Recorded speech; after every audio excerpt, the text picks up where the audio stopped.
안녕하세요. 사연에 빠지다의 DJ 민영입니다.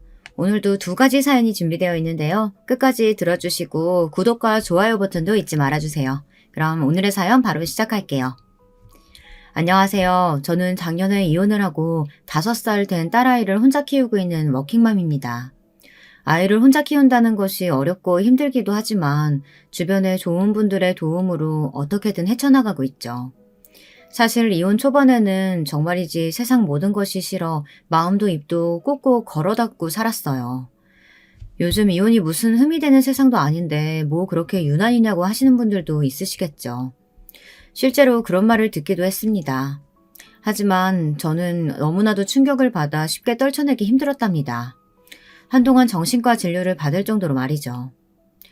선인이 소개팅이니 질색하던 저는 가장 친한 친구의 작전에 홀라당 넘어가서 전 남편과 선을 보게 되었습니다. 전 남편은 사립고등학교 서무과에서 일하는 사람으로 첫인상은 딱히 기억에 남는 것이 없었어요. 그런데 전 남편도 저와 다를 게 없더군요. 우리는 서로 마음에 들지 않았던 것으로 합의를 보고 깔끔하게 헤어질 작정이었어요. 그런데 식사를 하며 서로 취미나 관심사 등 비슷한 점이 많다는 것을 알게 되었죠. 헤어질 때쯤 저희는 도자기 전시회에 가기로 약속까지 했었답니다. 그렇게 2번, 3번 데이트를 이어가며 전 남편이 갑자기 저와는 좋은 친구로 파트너로 살 수 있을 것 같다고 하더군요. 프로포즈였죠. 저 역시도 이 남자와는 결혼 생활이 심심하지는 않겠다 싶어 허락했답니다. 무슨 이런 결혼이 다 있냐고 하시겠죠. 지금 생각하면 한심한 선택이었다고 생각해요. 하지만 그때는 그 이유만으로도 충분하다고 생각했답니다. 전 남편에게는 위로 결혼한 지 1년도 되지 않는 누나와 아래로 나이 차이가 많이 나는 남동생이 있었는데요. 시누이가 참 유별나더군요. 예물은 물론 웨딩드레스를 고르는 날마저도 시누이까지 와선 저보다 또 몇 배나 더 꼼꼼하게 챙겨주었답니다. 어찌나 적극적인지 한 번은 예물을 보러 갔다가 창피를 당한 적도 있었어요. 올케는 뭔가 포인트가 있는 것으로 하는 쪽이 좋을 것 같아. 이목구비가 화려한 편은 아니니까. 형님, 이거 심플하니 괜찮지 않아요? 올케, 어떻게 골라도 이런 것만 골라? 결혼할 때 하는 반지인데 이런 건 평소에도 살 수 있잖아. 저는 심플한 것으로 평소에도 하고 다니기 쉬운 것으로 하고 싶었는데 시누이는 무슨 소리냐며 온갖 보석을 다 보여달라고 하더니 이것저것 저에게 권하더라고요. 그 모습을 보고 있는 전 남편은 웃기만 하고요. 제가 조용히 평소에도 할 수 있는 것으로 고르자고 말했더니 전 남편은 누나가 골라준 것으로 하자고 했죠. 어이가 없었지만 두 사람의 우애가 그만큼 좋은가 보다 했어요. 그런데 어느 순간부터 시누이가 제게 보여주는 것보단 자기가 직접 해보는 것이 점점 많아지더라고요. 아니, 저희 부부의 예물을 하러 온 자리에서 저게 무슨 짓인가 싶었죠. 그때였어요. 저희를 담당하던 점원이 잠깐 자리를 비운 사이 다른 점원이 시누이에게 영업용 미소를 지으며 말하더군요. 신부님 손이 예쁘셔서 뭐든 잘 어울리시지만요. 특별히 지금 하고 계시는 건 딱 주인을 찾은 것 같아요. 네? 지금 무슨 말씀을? 저는 이미 결혼했고 신부는 여기 이쪽이거든요. 어머, 죄송합니다. 계속 반지를 껴보시길래 신부님인 줄 알고. 정말 죄송합니다. 점원은 새빨갛게 변한 얼굴로 연신 죄송하다고 사과를 했어요. 하지만 시누이는 그런 점원보다 더 얼굴을 붉히며 다른 곳으로 가자고 제 팔을 당기더군요. 못된 신보를 가졌다고 하셔도 할 말은 없지만 저는 내심 고소했어요. 그래서 이때다 싶어서 시누이에게 대충 다 골랐다고 하면서 제가 점 찍어둔 곳으로 재빠르게 주문을 했죠. 시누이는 씩씩거리는 분을 참지 못하고 먼저 밖으로 나가더군요. 전 남편은 제 눈치를 잠시 보는가 싶더니만 실그머니 따라 나갔고요. 당시 저는 제가 달래주는 것보단 낫겠지 싶어 전 남편의 행동을 모르는 척 했어요. 주문을 하고 나가니 시누이는 잔뜩 골인한 얼굴로 전 남편에게 뭐라고 퍼붓고 있었어요. 전 남편은 고개를 끄덕이며 다정스럽게 시누이의 등을 토닥이고 있었습니다.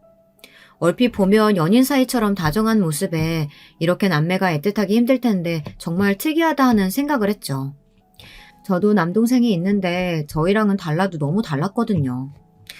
제가 냉큼 다가가자 시누이는 냉큼 제 팔에 팔짱을 끼고는 한마디 했습니다. 올케, 다른 곳 가자니까 결국 여기서 한 거야? 다 선택한 거나 다름없는데요. 뭘 시간 낭비하겠어요. 현님 덕분에 좋은 것들 많이 봤네요. 아니, 나는 올케가 귀찮아하는 것 같아서 좀 도와주고 있었을 뿐인데, 정말 미친 거 아니야? 정말 어이가 없네. 올케는 속도 좋다. 어떻게 저렇게 말하는 곳에서 예물을 해? 말실수야 누구나 할 수 있고 점원이 사과도 했는데 그냥 넘어가면 되죠. 신우이는 자신이 상처받은 것이 보이지 않느냐고 물었지만 저는 좋은 날 너그럽게 넘어가자고 말했어요. 신우이는 제가 자신의 편을 들지 않았다는 것이 짜증이라도 난 모양인지 전 남편에게 뭐라고 더 하소연을 했어요. 하지만 전 남편도 제가 이미 성금을 지불했다는 말에 난처하다는 얼굴을 하더니 신우이를 달래더군요. 정말이지 지금 생각하면 그 꼴값을 떨고 있었는데 바보같이 눈치도 못 챘다는 것이 너무나 후회스럽네요. 신우이의 만행의 절정은 신혼여행이었어요. 신혼여행제를 어디로 할 것인지 대해 전 남편과 의논을 하는데 신우이가 북유럽을 적극적으로 권하더라고요. 흔히들 가는 바다보다는 북유럽을 돌아보는 것이 좀 더 기억에 남지 않겠느냐고요. 저도 나쁜 생각은 아니라고 생각했어요. 하지만 제가 하나 놓치고 있었던 것이 있었죠. 당시 신우이는 결혼 생활을 하기는 했지만 시아주버님께서 해외 발령으로 나가 혼자 지내고 있었거든요. 그런데 신우이가 저희를 따라 시아주버니를 만나러 간다고 하는 것이 아니겠어요? 형님도 함께 가신다고요? 신혼여행을요? 함께 간다는 게 아니라 나도 남편 보러 가는 거지. 올케도 알다시피 우리 그이가 노르웨이에 있잖아. 도중에 노르웨이로 빠질 거야. 그럼 노르웨이까지 같이 가신다고요? 아니, 경유지까지는 그렇다고 해도 노르웨이로 바로 가시는 게 아니란 말씀이세요? 일이 좀 그렇게 됐어. 그렇다고 누나 혼자 노르웨이까지 가라고 할 순 없잖아. 무슨 일이 생길 줄 알고. 올케, 나 살짝 섭섭하네.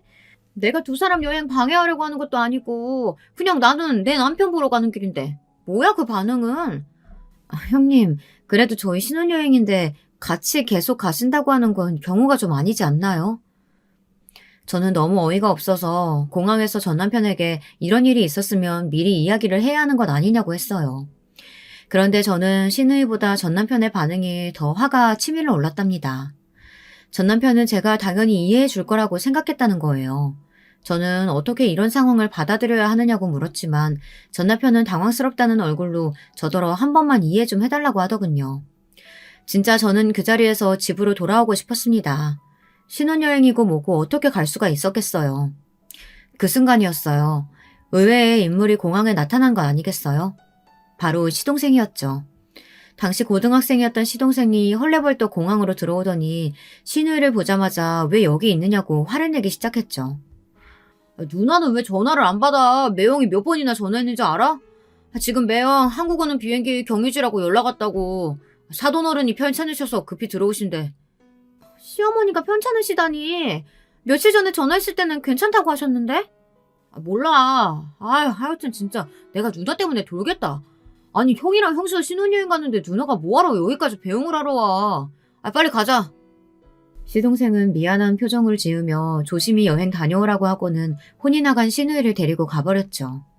이걸 하늘이 도왔다고 해야 할지 어른이 편찮으시다고 하는데 할 말은 아니지만 결혼식을 하자마자 전 남편과 대판 싸우지 않아도 되어서 다행이란 생각이 들었어요.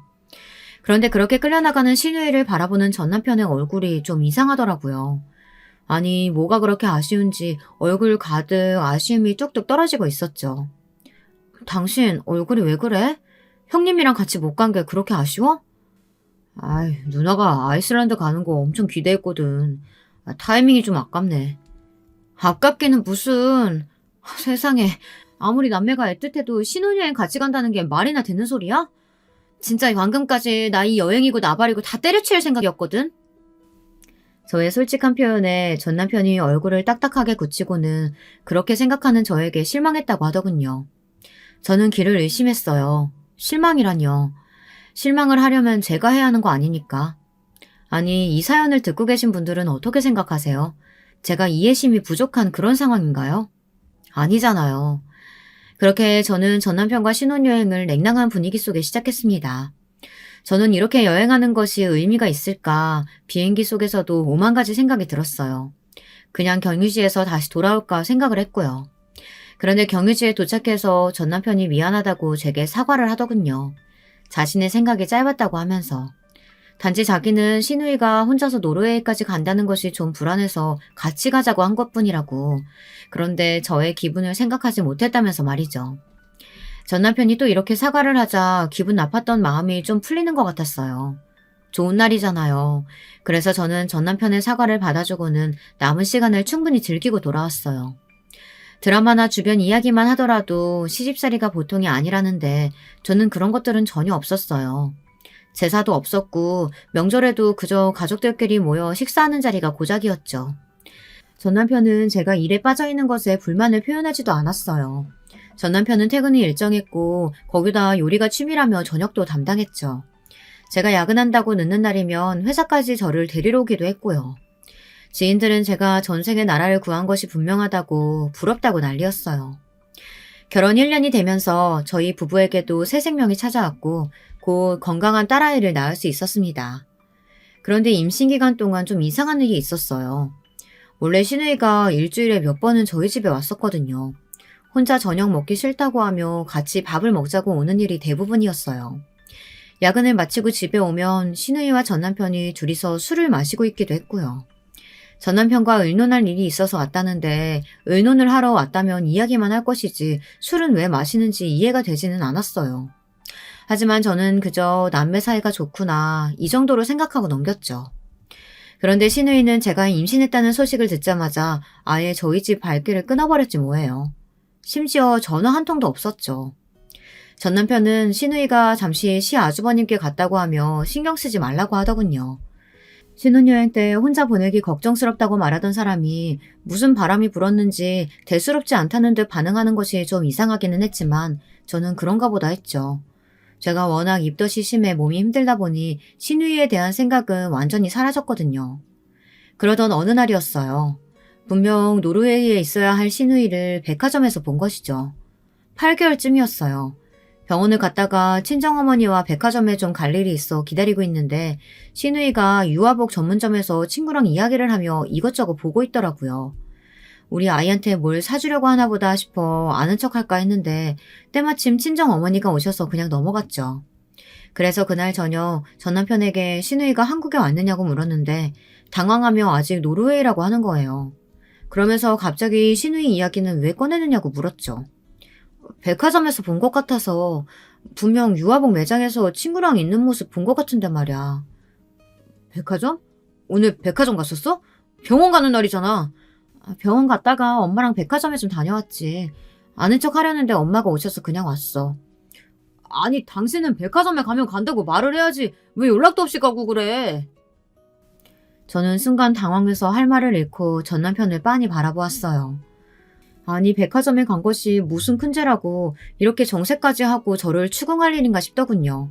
못 갈 곳을 간 것도 아닌데 말이죠. 그래서 말을 왜 그렇게 하냐고 화를 냈더니 전 남편이 순간 당황하며 말을 얼버무리더군요. 아무리 장모님이 오셨어도 혼자서 그 많은 사람들이 있는 곳에 갔다고 하니까 걱정돼서 그러지. 나한테 말했으면 같이 갔을 텐데 싶어서 몸도 무거운 사람이. 당신 내가 걱정돼서 하는 말은 맞아? 아니 그냥 시누이 봤다고 했을 뿐인데 그렇게 짜증날 일이냐고. 누나 한국에 없다는데 왜 자꾸 봤다고 그래? 왜 소리를 지르는데? 시누이 이야기를 꺼내자 전 남편이 버럭하고 소리를 지르더군요. 저 역시 더 이상 참지 못하고 같이 소리를 질렀습니다. 거실에는 정적이 흘렀어요. 저는 화를 가라앉히기 위해 주먹을 불끈 쥐었고 전 남편은 제가 소리를 질렀다는 것에 충격을 받은 얼굴이었어요. 저는 더 이상 그 자리에 있지 못하고 방으로 들어갔습니다. 얼마 후 전 남편이 미안하다며 문을 두드렸지만 저는 나가보지도 않았어요. 그 사건 이후로 한동안 전 남편은 매일같이 미안하다며 저를 달래주었지만 저는 좀처럼 기분이 나아지지 않았죠. 그렇게 냉전은 일주일 정도 이어졌습니다. 시누이가 다시 저희 집에 오기 시작한 것은 딸아이가 태어난 지 6개월 정도 되었을 때였어요. 노르웨이에서 사왔다고 하는 선물을 가져와서는 그동안 자주 못 와서 미안하다고 하더군요. 그리고는 딸아이를 한참 보고 있더니 한 번만 안아볼 수 없겠냐고 물었어요. 낯가림이 있는 아이도 아니어서 그러라고 했죠. 그런데 시누이는 딸아이를 무슨 헤어진 연인을 만난 사람처럼 꼭 끌어안더라고요. 그걸 보는데 기분이 묘했어요. 옳게 기분 나쁠 수도 있겠지만 진짜 많이 닮았다, 내 동생. 어쩜 이렇게 이쁘게 생겼니? 아버님도 그 사람 어릴 때랑 똑같다고 하시더라고요. 어머님은 저 닮았다고 하시는데. 아니야, 내 동생 어릴 때 사진이랑 아주 판박인걸? 엄마가 잘 모르고 하시는 말씀이야. 어머님이 잘 모르고 하시는 말씀이라뇨? 자기 자식 어릴 때 얼굴을 모를까. 무슨 말씀을 그렇게까지 하세요? 아니, 뭐 그냥 그렇다고. 그나저나 정말 예쁘다. 신우이는 몇 번이나 전 남편을 꼭 닮아 예쁜 얼굴이라고 말하며 딸아이의 뺨을 쓰다듬었어요. 저는 괜히 소름이 돋아 딸아이 우유 먹일 시간이라고 하면서 아이를 달라고 손을 내밀었죠. 신우이는 모유 먹이는 것이 아니라면 자신이 먹이면 안 되겠느냐고 하더군요. 물론 분유를 먹이고 있으니 허락해도 될 텐데 본능적으로 거절해야겠다는 생각이 들었습니다. 저는 재울 시간이라 제가 해야 한다고 하고는 아이를 안고 들어갔어요.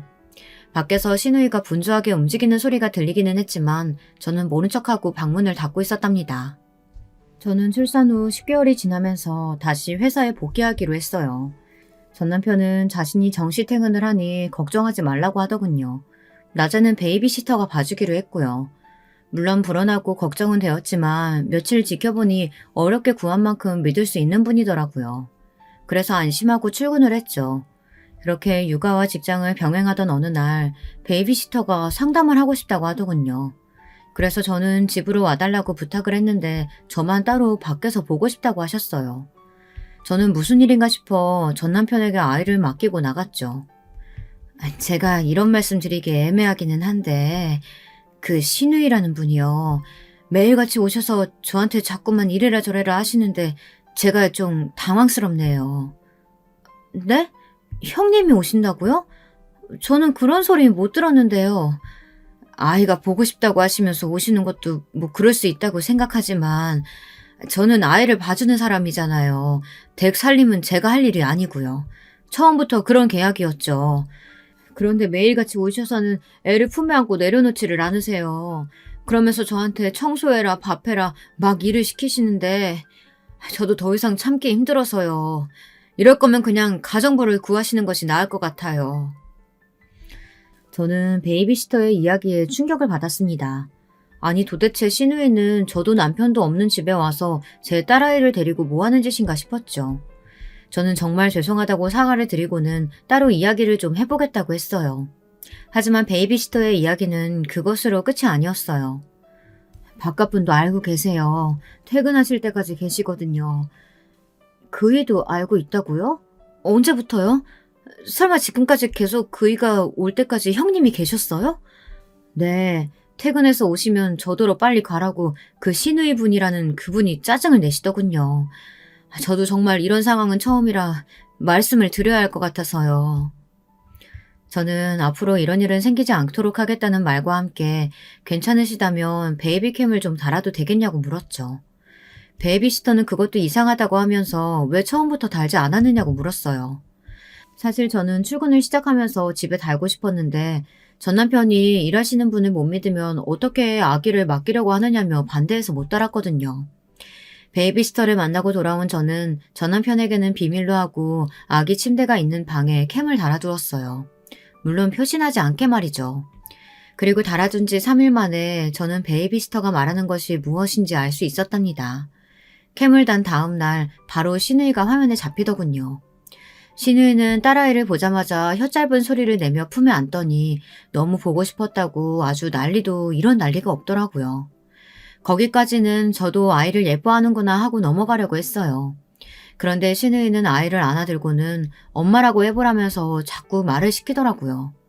정말이지 충격이 아닐 수 없었어요. 아니 감히 제 딸아이를 안고는 엄마라고 불러보라니 이게 말이 되는 소리냐고요. 저는 신우이가 눈앞에 있었더라면 당장이라도 달려들어서 머리채를 잡아 비틀고 싶은 그런 심정이었어요. 하지만 신우이는 그 다음날에도 또 그 다음날에도 캠에 계속 등장을 하더군요. 베이비시터의 말처럼 매일 와서 아이를 안고는 베이비시터에게 화를 내더라고요. 아이 침대에 깔아둔 이불은 왜 이 모양이냐부터 시작해서 아이가 입고 있는 옷은 왜 이렇게 싸구려냐 이렇게 투덜대기도 했죠. 심지어 딸아이의 밥은 자신이 알아서 할 테니 점심이나 제대로 차리라고 하며 음식 간이 싱겁다고 짜증을 내기도 했습니다. 정말 정신이 아득해지는 기분이었어요. 저는 그날 밤 전 남편에게 말했어요. 당신, 형님이 희야 핑계로 매일같이 우리 집에 온다는 사실 알고 있으면서 왜 말 안 했어? 당신 퇴근할 때까지 있었다는데, 한두 번이 아니라는데 당신 왜 말 안 했는데? 베이비시터가 그래? 믿을 만한 사람이라고 하더니 입이 왜 이렇게 가볍대? 바꿔야겠어. 지금 베이비시터를 탓할 문제야, 이게? 그 사람은 아이 봐주는 사람이지 가정부가 아니야. 그런데 형님이 오셔서는 가정부처럼 부리시면 어쩌자는 거야.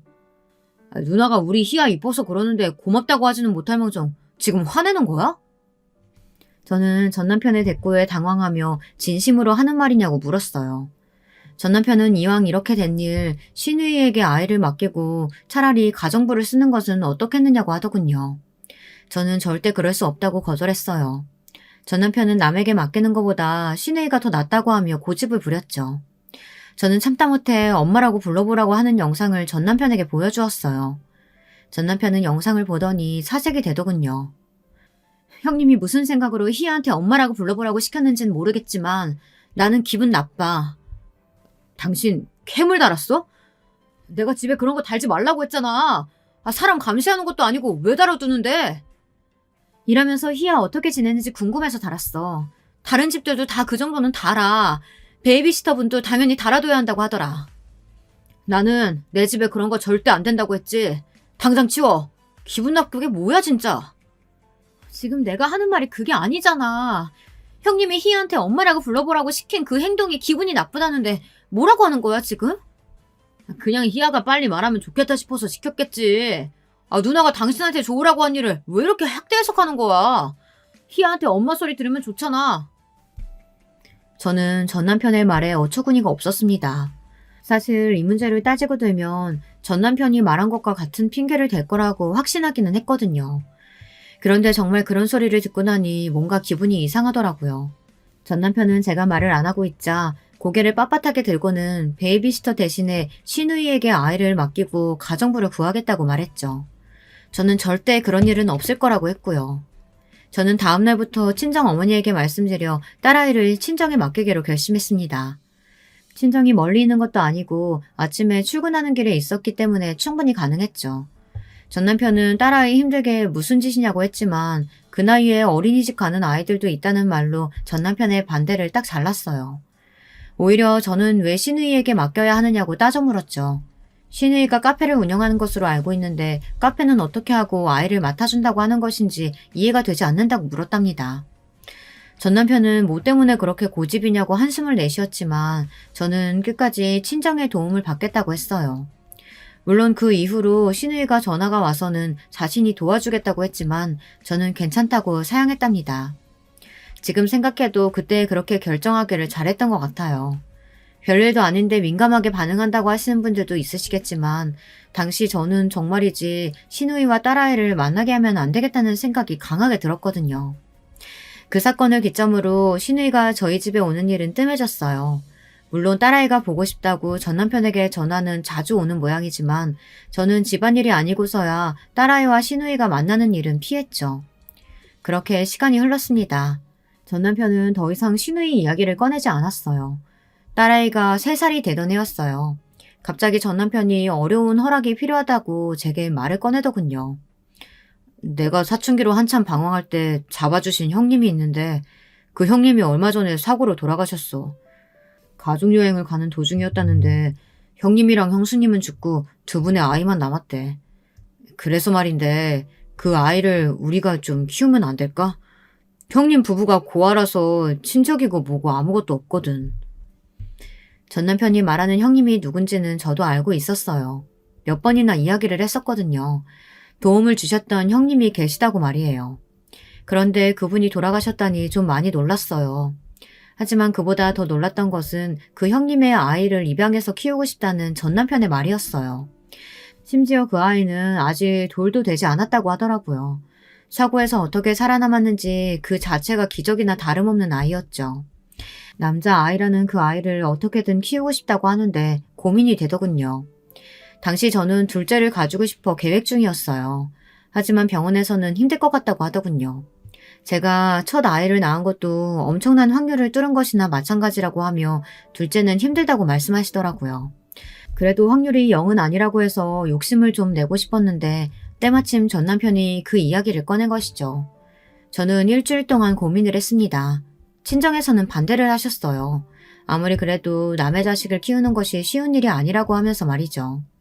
하지만 저는 전 남편이 보여준 아이 사진에 이미 마음이 뺏겨버려 결국은 전 남편이 원하는 대로 하기로 했답니다. 전 남편은 뛸 듯이 기뻐하며 입양 절차는 자신이 다 알아서 할 테니 걱정할 것 없다고 하더라고요. 제가 신경 쓸 일은 아무것도 없다고 하면서 말이죠. 분명 제가 할 것들이 있을 텐데 하며 의아하기는 했지만 저는 새로 생긴 아들을 맞이할 준비만으로도 정신이 없었습니다. 그래서 그냥 전 남편에게 온전히 맡겼답니다.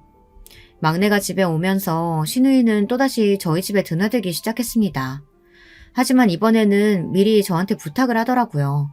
전 남편이 말하는 형님이라는 사람은 자신에게도 은인이나 다름없는 분이라고 하면서 이렇게라도 돕고 싶다고 했죠. 당연히 저는 거절했어요. 내가 진짜 올케한테 이렇게 부탁할게. 나 사실 다 들었어. 내가 희아한테 엄마라고 해보라고 했던 거 그냥 희아가 말을 하면 얼마나 이쁠까 싶어서 그래서 제일 먼저 하는 말이 엄마면 올케가 좋아할 것이라고 단순하게 생각했었어. 그게 올케 기분을 상하게 할 줄은 몰랐어. 진짜야. 형님이 그렇게 마음 쓰신 것은 고마운데요. 솔직히 그 영상 보는데 좋지는 않았거든요. 그럼 다 알지. 내가 다 잘못했어. 이번에는 내가 진짜 조심할게. 2번 다시 그런 일 없도록 할 테니까 내가 도와주면 안 될까? 도움을 필요로 하는 사람보다 도와주겠다고 하는 사람이 더 애원하는 무슨 이런 상황이 있나 싶더군요. 개그 프로그램도 아니고 말이죠. 저는 시누이가 너무 간절하게 부탁을 해서 못 이기는 척하고 넘어가기로 했어요. 어차피 딸아이는 어린이집 종일반을 다니고 있었고 저도 딸아이 하원 시간에 맞춰서 퇴근하고 집에서 재택근무를 하는 중이라 잠깐은 괜찮겠다 싶더라고요. 그래서 시누이의 제안을 받아들이기로 했죠. 시누이는 약속했던 것처럼 정말 별다른 말도 없이 막내를 잘 챙겨주었어요. 가끔 딸아이가 아파서 어린이집 조퇴를 하는 날이면 저 대신 2아이를 꼼꼼하게 챙겨주었죠. 집에 캠을 달아두었는데 캠으로 봐도 별다른 특이점이 없더라고요. 저는 내심 시누이에게 고마운 마음이 들기도 했죠. 제가 배 아파 낳은 자식은 아니지만 막내는 정말 눈에 넣어도 아프지 않을 만큼 예뻤어요. 가족끼리 나가면 다들 남매가 부부를 참 많이 닮았다는 이야기를 하더라고요. 피 한 방울 섞이지 않은 막내가 우리 부부를 닮았다는 이야기에 내심 다행이란 생각도 들었어요. 그 말이 얼마나 무시무시한 소리인 줄도 모르고 좋아하기만 했죠. 해가 바뀌고 저는 바로 막내도 딸아이가 다니는 어린이집에 보내기로 했어요. 물론 시누이가 너무 빠르다고 반대를 했지만 저는 깔끔하게 무시했죠. 그 뒤로도 시누이가 저 몰래 어린이집에 몇 번이나 찾아가서는 막내와 딸아이를 데리고 가려고 했지만 제가 미리 부탁을 드려뒀기 때문에 어림도 없었죠. 전 남편은 시누이가 아이들을 만나는 것이 뭐가 잘못이냐고 했지만 저는 주말에 집에 오시면 되지 않느냐고 말하고는 왜 엄마 아빠도 없는데 갑자기 고모가 나타나서 아이들을 데리고 가느냐고 반문했어요. 당연히 전 남편은 그 어떤 반론도 하지 못했고요. 그렇게 묘한 신경전이 이어지던 어느 날 대형 사고가 터지고 말았죠. 친정 어머니께서 넘어지시면서 허리를 다치셨다는 소리에 저는 아이들을 데리고 친정에 다녀오겠다고 했죠. 전 남편은 힘들게 둘을 어떻게 데리고 가느냐며 막내는 자신이 보겠다고 했어요. 사실 어른으로서 그렇게 나오시면 안 되지만 친정 어머니께서는 막내를 꺼려 하셨거든요. 뭔가 단정 지을 수는 없지만 꺼름직하다는 표현을 쓰셨고요. 그 때문에 저하고도 많이 싸우기도 했답니다. 그런 상황이었기에 저는 남편의 권유대로 딸아이 손만 잡고 친정으로 갔어요. 아빠 혼자서 엄마 간호하기는 힘드실 테니까 3일 정도만 친정에 다녀올게. 무슨 소리야. 장인어른이 어떻게 그 힘든 일을 하셔. 일주일은 있어야지. 병원에서도 일주일은 조심해야 한다고 했다면서. 당신이 곁에서 도와드려야지. 괜찮겠어? 일주일이나 막내랑 둘이서? 나도 퇴근하고 찾아뵐게. 그리고 막내가 워낙 순하잖아. 괜찮아. 전 남편은 걱정하지 말고 친정 어머니 건강만 신경 쓰라고 했어요. 정말 고맙더라고요. 남동생이 해외에 나가 있어서 자식이라는 저밖에 없는 상황이었거든요. 저는 전 남편의 든든한 외조로 마음 놓고 친정에 있을 수 있었죠. 전 남편은 퇴근길에 들러서는 친정 어머니 불편한 점은 없는지 살뜰하게 챙겨주었어요. 덕분인지 친정 어머니께서는 눈에 띄게 좋아지셨답니다. 친정 어머니께서는 전 남편과 막내만 집에 있는 것이 걱정이 된다고 하시면서 저더러 하루라도 빨리 가라고 하셨죠. 친정 아버지께서도 남동생이 귀국 일정을 당기기로 했다고 하면서 가라고 하셨어요. 그래서 저는 원래 약속했던 날짜보다 하루 먼저 딸아이와 집으로 향했어요. 전 남편 퇴근 전에 집안 청소도 좀 하고 막내랑 시간을 보낼 생각이었어요. 그런데 어린이집에서 저는 놀라운 이야기를 들었어요. 딸아이와 저와 있어서 어린이집에 안 갔지만 막내도 계속 안 나왔다고 하더라고요. 저는 당황스러운 마음에 서둘러 집으로 향했죠. 문을 열고 들어가니 고요하더라고요. 현관에 전 남편의 신발이 보였어요. 저는 오늘 전 남편이 결근이라도 한 것인가 싶어 방문을 두드렸지만 아무도 없더라고요. 혹시 산책이라도 갔나 싶어 아이 방을 열었는데 막내가 침대에서 잠들어 있더군요. 저는 혼란스러운 마음에 이게 무슨 상황인가 싶어 전 남편에게 전화를 걸었어요. 하지만 전화기가 꺼져 있다는 말만 들렸죠. 그때였어요. 딸아이가 제 손가락을 잡아당기며 말했어요. 엄마, 저기서 이상한 소리 나요. 소리? 어디에서? 저기. 딸아이는 제 손을 잡고 안방문을 가리켰죠. 저는 불안한 마음에 신발장에 있는 등산 스틱을 꺼내서 손에 단단히 쥐고 안방으로 들어갔어요. 그리고는 딸아이에게 조용히 하라고 하며 장롱을 가리켰죠. 이곳에서 나는 소리가 맞느냐고 물었더니 딸아이가 고개를 끄덕였어요. 저는 우선 딸아이를 밖으로 보내고는 방문을 닫고 조심스럽게 장롱 손잡이를 잡았어요. 처음에는 이상한 소리라고 해서 그냥 기계 소리인가 했는데 장롱 손잡이를 잡는 순간 누군가 있다는 느낌이 확 들었답니다. 저는 심호흡을 하고는 벌컥 문을 열었어요. 그리고는 그대로 그 자리에 굳어있을 수밖에 없었죠. 저는 제 눈앞에 벌어진 상황에 몇 번이고 눈을 비볐지만 헛것이 아니더군요. 좁디 좁은 장롱에는 전 남편과 시누이가 들어있었어요. 둘 다 속옷바람으로 말이죠. 어떤 상황인지 긴 설명이 필요 없더군요. 두 사람의 모습만으로도 알 수 있었죠. 저는 올라오는 구역질을 참고는 떨리는 손으로 핸드폰을 들어 두 사람의 사진을 찍기 시작했어요. 딱히 무언가를 생각하고 행동으로 옮긴 것은 아니었어요. 무조건 이 상황을 사진으로, 영상으로 남겨야겠다는 생각이 들 뿐이었죠. 전 남편은 깜짝 놀라며 저를 막으려 했지만 저는 등산 스틱을 올리며 가까이 다가오지 말라고 소리를 질렀어요. 미쳤어. 당신들 미쳤다고. 아니 어떻게 남매가 더럽고 역겹게 감히 내 집에서. 여보, 그것 좀 내려놓고 얘기하자. 위험하게 그건 왜? 닥쳐! 짐승이랑 내가 무슨 말을 해. 이 상황에서 무슨 말이 필요한데? 아니, 당신이 생각하는 거랑은 달라. 내가 설명할게. 무슨 설명을 할 건데? 어떤 상황이면 남매가 팬티 바람으로 장롱에 들어가 있을 수 있어? 이 대낮에? 그것도 내가 없는 집에서? 저는 전 남편이 보는 앞에서 바로 시댁으로 전화를 걸었고 당장 저희 집으로 오시라고 했죠. 저와 전 남편이 실랑이 하는 사이 속옷만 입고 있던 시누이는 급하게 옷을 챙겨 입더군요. 그런데 시누이가 입고 있는 옷이 눈에 띄었어요. 바로 제 옷이었어요. 저는 너무 화가 나서 바로 시누이에게 달려들었어요. 어디서 내 옷을 입고 있어? 미쳤어? 당장 벗어! 오케이, 정신 좀 차려. 나 좀 말려봐. 시누이는 전 남편을 부르며 저를 말리라고 했지만 전 남편은 제가 소리를 지르며 손에 잡히는 대로 던지자 놀라면서 물러섰죠. 저는 시누이가 입고 있는 옷을 당겨 찢어버렸어요. 당황하는 시누이에게 다가간 전 남편은 시누이를 등 뒤로 숨기고는 저에게 언성을 높이더군요. 당신, 무식하게 이게 무슨 짓이야. 말로 좀 하자고. 뭐? 무식? 남매가 이런 짓거리 하고 있었는데 누구더러 무식하대. 그러는 너는 뭔데? 짐승이랑 다를 바가 없는 너는 뭐냐고. 말 조심해. 짐승이라니. 알지도 못하면서 함부로 말하지 말라고. 입이 10개라도 할 말이 없어야 할 전 남편은 뭐가 그렇게 떳떳한지 눈에 불을 켜고 저에게 화를 내더군요. 사람이 너무 화가 나면 숨이 턱 막히면서 말도 안 나온다고 하던데 딱 제 상황이 그랬어요. 닫힌 문으로 딸아이가 우는 소리가 들렸습니다. 저는 급하게 문을 열고 나가 딸아이를 품에 안았어요. 언제 일어났는지 막내도 울며 저를 찾더군요. 그때였어요. 벌써 옷을 챙겨 입었는지 시누이가 달려가서 막내를 안아올리는 것이 아니겠어요. 저는 아이들이 놀랄까봐 소리도 지르지 못하고 으르렁거리듯이 신우이에게 막내를 내려놓으라고 말했어요. 막내 역시도 저에게 손을 뻗으면서 엄마라고 불렀죠. 그때였어요. 내가 네 엄마야. 저 사람이 아니고 내가 네 엄마라고. 뭐? 지금 뭐라고 했어? 엄마라니? 내 배 아파서 낳은 내 자식이라고. 내가 네 엄마라니까? 저는 신우이의 말에 정신이 아득해지려는 것을 겨우 붙잡았습니다. 자기 배가 아파서 낳은 자식이라니. 저는 삐걱거리며 전남편을 향해 고개를 돌렸어요.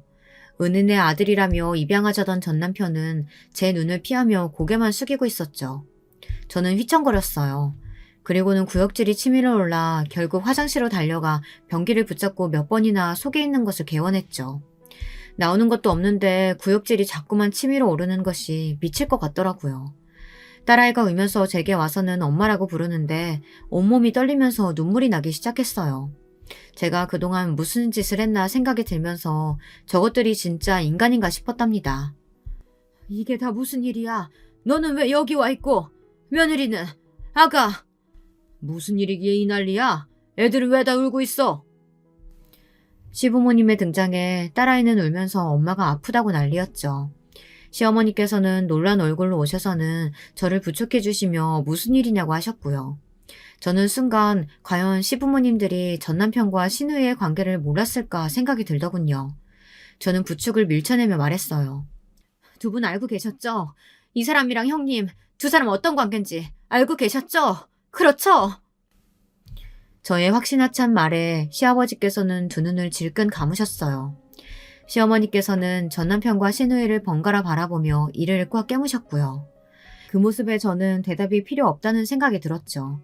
떨리는 손으로 딸아이를 품에 안고는 벌떡 몸을 세웠습니다. 시어머니께서는 설명을 하겠다고 하셨지만 저는 더러운 손들 다 치우라고 하며 현관으로 걸어갔어요. 내가 먼저였어. 우리 사이에 끼어든 사람은 너였다고. 더럽다고? 우리가? 우리가 왜 남매야? 피 한 방울 섞이지 않았는데 우리가 무슨 남매? 뭐라고? 그게 무슨 소리야? 피가 섞이지 않았다니.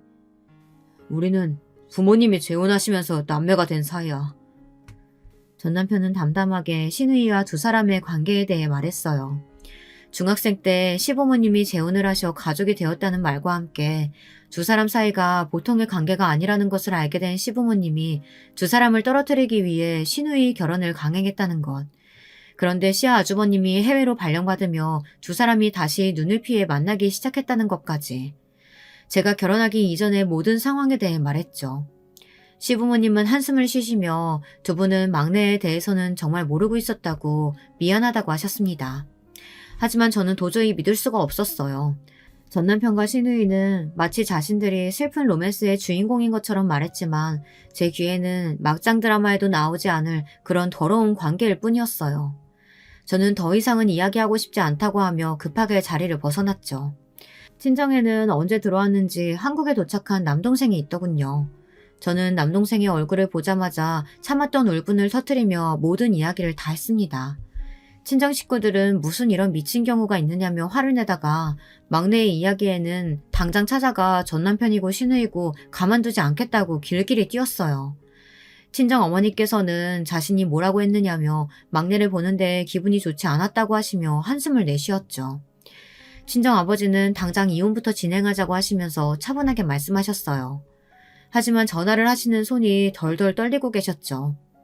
친정에서는 하루빨리 이혼을 해 호적부터 정리하자고 하셨어요.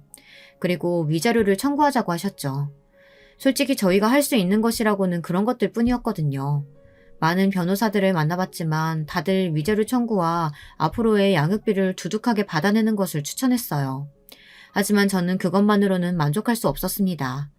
제가 어떤 충격을 받았었는데 그날 이후 잠도 제대로 잘 수 없었고 매일을 지옥에서 살아야 하는 기분이었는데 고작 돈으로 해결해야 한다는 것이 마음에 들지 않았습니다. 저는 부모님께 이혼으로 이 문제를 정리할 생각이 없다고 말씀드렸어요. 남동생은 경찰에 신고할 수 있는 것도 아니고 다른 방법이 없지 않느냐고 하며 저를 달래려 했지만 저는 전남편이고 시누이이고 얼굴 들고 밖으로 다닐 수 없게 만들고 싶었어요. 그래봤자 제가 느낀 절망에 비하면 아무것도 아니겠지만요.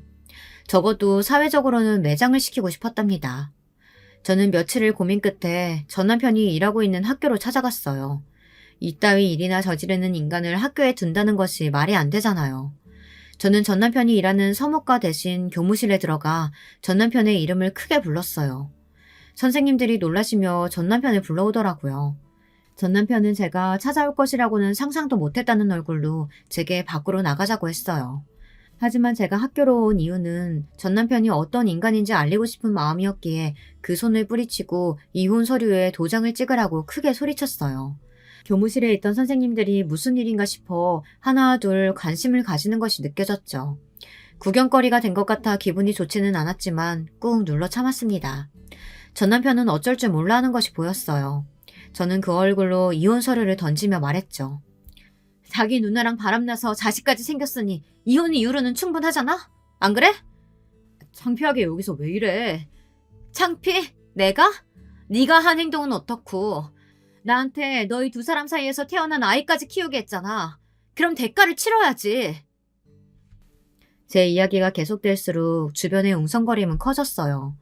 학교에 일하는 선생님이고 학생들이고 다들 전 남편을 벌레 보듯이 돌아보는 것이 썩 마음에 들더군요. 전 남편은 주변을 둘러보며 저를 끌어내려고 했지만 저는 어디다 더러운 손을 대느냐며 소리를 질렀어요. 전 남편이 우왕좌왕하는 사이 저는 빨리 서류에 도장이나 찍으라고 말했죠. 전 남편이 허둥거리며 사인을 하는 모습을 흘끗 보고는 떳떳하게 제 발로 걸어 나왔습니다. 물론 그냥 나오지는 않았고요. 나오면서 전 남편에게 한마디 하는 것도 잊지 않았답니다. 학교에 다니면서 얼굴 부끄럽지 않아? 앞으로 네가 어느 학교 가던 내가 따라다니면서 말해줄 거야. 너 같은 인간이 학생들이랑 한 공간에 있어서는 안 되잖아. 안 그래? 전 남편에게 제가 할 수 있는 복수는 여기가 끝이나 다름없었지만 시누이는 달랐어요. 저는 어떻게 해야 하나 고민하다 우선은 시누이의 시댁 어른들을 수소문했어요. 카페를 마련해줬다는 사실로 잘 산다고는 들었지만 시누이는 제가 알고 있는 것 이상으로 번듯한 집안에 시집을 갔더라고요. 사업을 크게 하는 집안이었어요. 시 아주버님은 해외 발령으로 갔다고 들었는데 그 발령이 노르웨이 지사의 담당자였다는 것도 나중에 알았답니다. 갑자기 찾아간 저를 당황스러운 표정으로 맞이하신 시누이의 시부모님들에게 저는 전 남편과 시누이의 관계에 대해 하나도 빠짐없이 고백했답니다. 제 이야기가 이어지면 이어질수록 어른들의 얼굴은 시시각각으로 달라졌어요. 시누이의 시댁에서는 재혼 가정이라는 것은 알고 있었지만 두 사람이 오래전부터 깊은 관계였다는 것은 당연히 모르고 계셨죠. 급기야 두 인간들 사이에서 아들이 있다는 소리에는 아예 얼굴이 새파랗게 변하기도 하셨답니다. 저는 이야기를 하면서 속으로 혹시나 기절이라도 하시면 어떻게 하나 걱정이 되었어요. 그래서 괜히 찾아온 것 같아 후회도 되었지만 다행스럽게도 구급차를 불러야 하는 상황은 생기지 않았죠. 제가 있다는 소리를 들었는지 시누이가 헐레벌떡 들어왔어요. 저를 보자마자 미친 사람처럼 달려들었죠. 저는 그런 시누이를 가뿐하게 피했고 시누이의 시댁 어른들은 사람을 불러 시누이를 끌어내라고 말씀하셨어요. 아버님, 어머님, 제 이야기 좀 들어보세요. 제 이야기 들어보시면 저를 이해하실 거예요. 터진 입이라고 함부로 말하는구나. 무슨 이해가 필요하다는 소리냐? 닥치고 나가거라. 네가 뭔데 우리에 대해 떠들고 다녀? 너 학교도 찾아갔다며? 미쳤어? 미쳤냐고! 누가 누구더러 미쳤다는 거야? 내가 너희들보다 미쳤을까? 짐승 같은 것들이 어디다 대고 소리를 질러? 시누이는 끌려나가면서도 저를 부르며 온갖 저주의 말을 퍼부었어요. 저는 그런 소리들이 하나도 귀에 들어오지 않았죠. 그렇게 시누이가 끌려나가고 조용해지자 시누이의 시아버지께서는 제게 어떻게 했으면 좋겠느냐고 물어보셨어요. 저는 두 사람이 저지른 행동에 맞는 결과를 보기 바란다고 답했죠. 그렇다면 길게 생각할 것도 없어. 나머지는 우리에게 맡겨요. 내가 무슨 수를 써서라도 내 자식 인생에 똥물 끼얹은 것들 용서하지 않을 테니 그쪽이 원하는 것 이상으로 내가 해주겠소. 그러니 힘들겠지만 모든 거 잊으시게나. 딸도 있다고 들었는데 딸아이를 위해서라도 털어내길 바라네요. 저는 냉정하게 말하는 그분들을 믿고 기다리겠다고 하고는 자리에서 일어났죠. 그 뒤로 무슨 일이 벌어졌는지는 충분히 상상하실 수 있을 겁니다. 전 남편이야 당연히 학교에서 잘렸죠. 거기다 시누이 시댁에서 손을 썼는지 이미 소문이 파다하게나 그 어떤 학교에서도 일할 수 없을 정도가 되었답니다. 시누이의 이혼은 당연했고 시누이가 하고 있던 카페는 물론 살고 있던 집까지 몽땅 다 빼앗겨 그대로 길거리로 쫓겨났다고 들었습니다. 그것으로 성에 차지는 않았지만 앞으로 두 놈들의 인생이 순탄치는 않겠다는 것에 만족하기로 했어요. 복수를 하고 나면 시원할 줄 알았는데 오히려 더 갑갑하더군요. 그 긴 시간 동안 속아 넘어갔다는 것이 자꾸만 제 숨을 조였습니다. 하지만 제게는 딸아이가 있었고 저를 걱정하는 가족들이 있었어요. 그러니 그대로 계속 주저앉아 있을 수는 없었죠.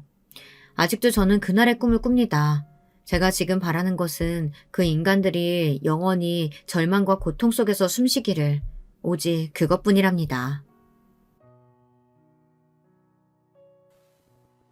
여러분, 두 번째 사연 시작하기 전에 좋아요와 구독 꼭 눌러주실 거죠? 그럼 두 번째 사연 바로 시작합니다. 저에게는 정말로 친하다고 말할 수 있는 소수의 친구들이 있는데요. 그 중에서 한 명이 소위 연예인 수준의 미모를 지녔습니다. 키도 크고 몸매도 늘씬하고 스타일이 좋아요. 서구적인 체형에다가 얼굴도 눈, 코, 입이 다 크고 웃을 때도 시원시원합니다. 거기에 머릿결도 좋아서 청순한 분위기까지 갖췄어요. 저랑은 어렸을 때 한 동네 산 것을 계기로 친해졌는데 나이가 들수록 확 예뻐진 경우입니다. 본인이 뜻이 안 맞아서 그렇지 연예인 해보라고 제의는 엄청 들어왔었어요. 생긴 것만 예쁜 게 아니라 성격도 좋고 괜찮은 대학 나와서 취업도 잘했어요. 이 친구를 한마디로 표현하자면 완벽한 여자인데 바로 이 점 때문에 문제가 생길 줄은 정말 꿈에도 몰랐습니다. 저의 결혼식에 이 친구가 참석하면서부터였죠. 형수님, 저기 저쪽에 남색깔 원피스 입으신 분, 형수님 친구분 맞죠? 저분 남자친구 있으실까요? 네? 아, 제 친구 맞아요. 현재 남자친구는 없는데 그건 왜 물어보세요? 다름이 아니라 바로 제 시동생이 그 친구한테 반해버린 겁니다. 제가 결혼한 남편에게는 3살 아래의 남동생이 있었습니다. 남편하고 2년 가까이 연애를 하는 동안 시동생도 몇 번 봤었어요. 일부러 만난 것은 결혼하게 돼서 정식으로 인사를 따로 나누고 싶었던 때 그때 딱 한 번이었고 나머지는 어쩌다 보니 마주쳤던 횟수일 뿐이었습니다. 애초에 남편이 자기 남동생하고 썩 살가운 형제지간이 아니다 보니까 그렇게 됐었네요. 그러니까 저도 시동생하고는 별다른 접점이 없었고 친하지도 않았어요. 적당히 예의 잘 차리는 사이였을 뿐인데 이 시동생이 제 결혼식에서 저의 친구를 보고 눈이 돌아가 버리는 바람에 골치가 아파졌죠. 남편은 그냥저냥 수더분하게 생겼고 키가 큰 편에다가 몸의 골격이 좋은 반면에 그 형제인 시동생은 살짝 진한 인상에 키가 작은 편에다가 체형 자체가 땅딸보 느낌을 풍기는 외관을 하고 있었습니다. 하지만 제 친구는 누가 봐도 열이면 열 전부 예쁘다고 말을 할 정도로 외모가 잘났었거든요. 그러니까 제가 보통 난감해진 게 아니었죠. 그 친구라고 자기가 잘난 걸 모를 리가 있겠나요? 자기도 눈이 달려있으니까 거울만 봐도 자기가 예쁜 걸 너무 잘 알 수 있었고 주변에서 하도 외모에 대한 칭찬을 많이 들어왔던 것을요. 제 시동생을 소개해준다면 이건 그 친구에 대한 모독이었습니다. 게다가 저는 친구들에 비해서 결혼을 일찍 한 것이었거든요. 아직 20대 중반의 나이인데 하필 또 시동생이 노안이라서 소개시켜줄 엄두가 안 났습니다. 남편이랑 둘이 형제가 나란히 있으면 솔직히 시동생이 형으로 보여요. 결혼식이 끝나기 전부터 시동생의 태도가 예사롭지 않더니만 제가 신혼여행을 다녀오자마자 득달같이 연락을 해댔습니다. 제 친구를 소개시켜달라고요. 걔는 왜 내 결혼식 날에 예쁘게 하고 와서 이 난리를 만들었을까? 거적대기를 걸쳐도 예쁜데 그냥 아무렇게나 입고 오지. 그리고 왜 또 도련님은 하필 걔한테 푹 빠져선 이렇게까지 적극적으로 오냐고. 진짜 미치겠네. 무슨 일인데 아까부터 한숨을 푹푹 내쉬어? 설마 내 동생이 네 친구 소개시켜달라고 한 것 때문에 그래? 내가 그냥 무시하랬잖아. 나도 그러고 싶지. 그런데 도련님이 지금 보통 진지하게 나오는 게 아니야. 내 친구, 걔가 도련님이 꿈꿔오던 이상형이라도 되나? 별 의미를 부여하지 마. 내 동생은 말이지, 지금까지 살면서 제대로 연애해 본 적이 단 한 차례도 없는 녀석이야. 그런 놈이 이번에 직장 잘 옮겼다고 기세등등해지더니 여자 만날 용기도 생긴 거 아니겠어? 딱 그 타이밍에 네 친구를 보고 불이 붙어버린 것일 뿐 그 이상도 그 이하도 아니야. 남편은 저한테 크게 신경 쓸 필요 없다고 하였지만 그게 어떻게 마음대로 되나요? 시동생이 정말 하루도 안 빠지고 저한테 연락을 했어요. 저로선 시동생의 번호를 차단하지 않는 이상 피할 방법이 없었습니다. 결국 저는 고민 끝에 저의 친구에게 연락을 취했죠. 상황이 그렇게 돼서 아무튼 내 도련님이 너를 꼭 한번 만나보고 싶다면서 난리거든. 너 지금 만나는 사람도 따로 없으니까 혹시 우리 도련님하고 소개팅 안 해볼래? 두 눈 꼭 감고 친구에게 조심스러운 말을 건넸지만 돌아온 반응은 역시나였습니다. 결혼식장에서 자기를 끈질기게 쳐다보는 시선 때문에 시동생을 얼핏 기억하고 있었던 제 친구는 단칼에 거절하였어요. 제가 시동생에게서 받은 잘 나온 사진을 몇 장 전송하여 주기까지 했지만 더욱 치를 떨더군요. 네가 오죽하면 나한테 말을 꺼내봤는지 알겠어. 네 입장 생각해서 화는 내지 않을게. 그런데 만나보는 건 힘들 것 같아. 그 어떤 여지도 남기고 싶지 않으니까 네가 깔끔하게 선을 그어줘. 나는 그분을 만나볼 생각이 절대 없거든. 냉랭한 친구의 어조를 그대로 전달할 수 없었던 저는 최대한 돌려서 시동생에게 전달을 하였습니다. 그랬더니 그때부터 시동생이 저한테 화가 난 거예요. 제가 후달리는 게 뭐가 있다고 거절을 당해야 해요? 혹시 형수님이 일부러 거짓말 하시는 거 아니에요? 그쪽에다가 제 얘기를 해본 게 맞긴 해요. 진짜 제가 장담하는데 분명히 직접 만나보면 그쪽에서 저를 좋아할 거라니까요. 형수님은 그냥 중간에서 다리만 놔주시면 되는 건데 그것 하나 지금 저한테 못 해줘서 이러는 거예요? 일단 저랑 연결만 해주시면 그 후는 제가 알아서 한다고요. 참 사람 답답하게 구시네. 자기 잘 나온 사진을 새로 찍었다면서 꼭 좀 저의 친구한테 다시 전달해달라는 겁니다. 저한테 인상까지 써가면서 시동생이 윽박을 지르니까 저도 순간적으로 욱했나 봐요. 도련님, 제 친구는 외모가 솔직히 연예인해도 될 만큼 예쁜데 도련님은 아니시잖아요. 그 사실을 정말 모르셔서 저한테 이러는 거예요? 좋게 말씀 좀 드리면 알아들으시지. 암만 거절의 의사를 밝혀도 자꾸 도련님이 포기를 못하시고 3달 넘게 이러시니까 저도 미치겠어요. 제 친구는 차라리 아무도 안 만나면 안 만났지 도련님 수준의 남자를 만날 애가 아니에요. 저도 모르게 눈을 부라리면서 그렇게 말을 해버렸는데 시동생의 표정이 싹 굳더군요. 그 후로는 다시는 저의 그 예쁜 친구를 소개시켜달라고 하지 않았습니다. 동시에 저와의 사이가 완전히 틀어졌죠. 남편이 저의 편을 드는 바람에 형제 사이도 차가워지고 말았습니다. 저는 그래서 시댁 모임이 있다든지 시부모님의 입을 통해 시동생의 얘기를 듣는 순간이 되면 가시방석이 따로 없었습니다. 그래도 어쨌든 도련님은 이제 한 집안 식구니까 시간이 지나면 다시 봉합될 기회가 있잖아. 오랜 친구랑 절교를 하지 않게 된 것을 다행으로 여기자. 저는 그리 생각하면서 저희 부부에게 단단히 삐진 시동생을 그냥 내버려 두었습니다. 이윽고 제가 임신을 하게 되었는데요. 시부모님께 살짝 힌트만 드렸다가 정식으로 알려드린 것은 시댁에서 함께 저녁을 먹던 자리에서였습니다. 시부모님께서 동시에 환호성을 지르시며 기뻐하셨어요. 저에게는 축하의 말씀을 전해주셨고 제 남편에게는 끝없는 칭찬을 건네주셨죠. 역시 우리 집안 장남이 최고다 최고야. 어쩜 이렇게 알아서 인생 계획을 착실히 세워다가 알차게 살아간다니. 자기 부모를 걱정시키는 법이 없어요. 형보다 나은 아우가 없다는 건 바로 우리 집안 형제를 두고 하는 말이지. 시어머니께서 깔깔 웃으셨을 때 갑자기 시동생이 불만 있는 표정으로 입술을 삐죽거리는 게 보였습니다. 분명히 시어머니께서는 저의 임신 소식에 기분이 들뜨셔서 반쯤은 농담으로 그런 말씀을 하신 게 분명했거든요. 하지만 시동생의 모난 심리를 제대로 건들고 만 것이었습니다. 형보다 못난 아우의 소식을 알려드릴게요. 저 만나는 여자 있습니다. 그리고 이 여자랑 결혼하기로 했어요. 올해 안에 하려고요. 시동생이 대뜸 그렇게 말했을 때 시아버지께서는 그만 사례가 들리고 말았습니다.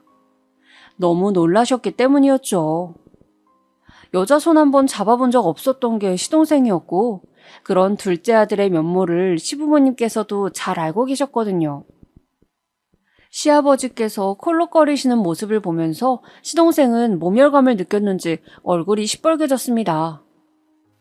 저 농담하는 거 아닙니다. 진짜로 결혼할 거예요. 금방 결혼해서 저도 두 분께 손주를 안겨드릴 테니까 그런 줄로 알고 기대하고 계세요. 퉁명스럽게 말을 하는 시동생을 보면서 시부모님과 저희 부부는 거의 비슷한 표정을 짓고 있었어요. 저희 네 사람 모두 네가? 과연? 이라는 반응이었습니다. 허세라고 생각했으니까요. 그런데 이게 무슨 일인가요? 시동생은 진짜로 결혼을 해버렸습니다. 번갯불에 콩 구워 먹듯이 급한 불을 후딱 꺼버리듯이 그렇게 급한 결혼을 감행하였어요. 누가 보면 혼전 임신으로 서두른 줄 알았을 겁니다. 저는 갑자기 생긴 동서가 어떤 사람인지, 시동생과 어떻게 만나서 결혼까지 하게 되었는지 그런 것도 전혀 몰랐습니다. 저는 태교에 힘쓰면서 직장 생활을 병행하기에도 바빠서 그쪽에 신경을 쓸 겨를도 없었어요.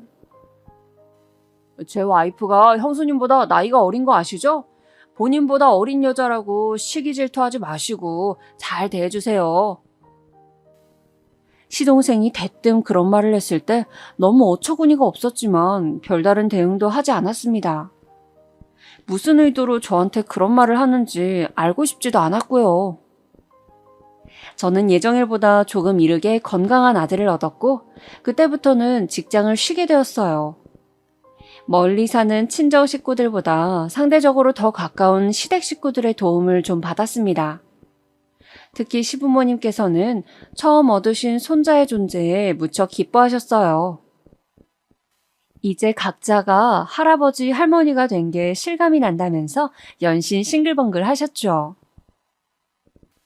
솔직히 시부모님이 가깝고 편하게 느껴진 적이 아직까지 없었는데 내가 낳은 아이를 저렇게 예뻐해 주시는 걸 보니까 괜히 감사한 마음이 들고 그러네. 앞으로 좋은 며느리가 되도록 내가 노력을 해봐야겠어. 저는 출산 후에 시댁에 관해 긍정적인 생각들을 갖게 되었어요. 며느리로서 시댁의 보편적인 장애물을 꼽는다면 아마 시어머니가 될 텐데요. 저 역시 그랬었지만 막상 직접 겪어본 시어머니는 저와 상성이 나쁘지 않았습니다. 그래서 점차 안심이 되었어요. 시어머니나 시누이 문제가 없는 며느리인 저 아주 행운의 주인공이라고 생각을 했었고요. 하지만 설마 동서에게서 문제점을 느낄 줄은 꿈에도 몰랐습니다. 어떻게 보면 저랑 동서는 함께 같은 편을 먹어야 마땅했는데요. 같이 시댁을 상대하면서 둘이 똘똘 뭉치진 못할 망정 초반부터 저희 두 사람은 애매모호하였습니다. 시동생 부부는 시댁보다 저희 집과 더 가까운 위치에서 결혼 생활을 시작했어요. 그곳이 어딘가 하면 시동생의 자취방이었습니다. 시동생의 월세 투룸 빌라가 그때 계약 기간이 8개월 정도 남아 있었는데 그 남은 기간을 둘이서 같이 살기로 한 것이었어요. 참고로 동서에게는 마땅한 친정집이 없었습니다. 저도 두 사람의 결혼 직전에나 알게 된 사실이었는데 동서의 부모님은 아주 옛날에 이혼을 하셨대요.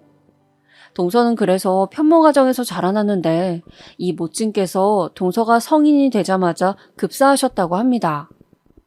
부친은 연락두절인 지 오래였는데 모친의 사망 때문에 수소문을 해보자 해외에 거주 중인 사실이 드러났대요. 다시 동서를 만나거나 같이 살고 싶다는 의사가 전혀 없다고 부친 쪽에서 그렇게 밝혔다고 합니다. 외동인 동서는 부모 형제가 모두 없는 셈이었죠. 집안에 마땅한 재산도 없었고 그저 모친의 유산으로 그냥저냥 살던 중에 저희 시동생을 만나서 홀라당 결혼을 한 것이었습니다. 시부모님께서는 당연히 동서를 마음에 안 들어 하셨대요. 하나부터 10까지 마음에 차는 조건이 없다면서 이 결혼이 탐탁지 않다고 하셨다고 합니다. 그런 시부모님 앞에서 시동생이 하였다는 발언이 저는 가관이라고 생각해요. 그래도 걔가 나이는 어리잖아요. 여자는 얼굴이 끝내주게 예쁘지 않는 이상 무조건 나이가 어린 게 최고 아니겠어요? 그러니까 저 그냥 걔랑 결혼하고 싶어요. 제발 허락해주세요. 시동생이 일단 자기의 자취방이 계약 기간이 남았으므로 그곳에서 결혼 생활을 시작한다고 하니까 그 소박한 점을 높이 사신 시아버지께서 그 고집에 마지못해 넘어가 주셨습니다. 하지만 시어머니께서는 끝까지 허락의 허자도 안 꺼내셨대요. 영 못 믿어오셨던 것이죠. 시동생 부부가 저희 부부보다 시댁과 조금 더 멀리 산다는 것, 그건 사실이었지만 거리가 별로 차이가 안 났습니다. 차로 30분 정도의 차이였는데요. 이 정도면 가고 말고를 가를 요소는 절대 아니라고 생각하거든요. 그런데 시동생 부부가 결혼하고 나서 처음 맞는 시어머니의 생신날이었습니다. 사흘 전에 제가 동서에게 연락을 했어요. 동서 잘 지내요? 어머님 생신 문제로 미리 연락한다는 것을 내가 그만 정신이 없어서 깜빡했어요. 이제야 연락을 하네요. 네? 어머님 생신이요? 그 문제로 저한테 왜 연락을 하시죠? 그야 우리 며느리들끼리 같이 어머님 생신을 준비해야 하니까요.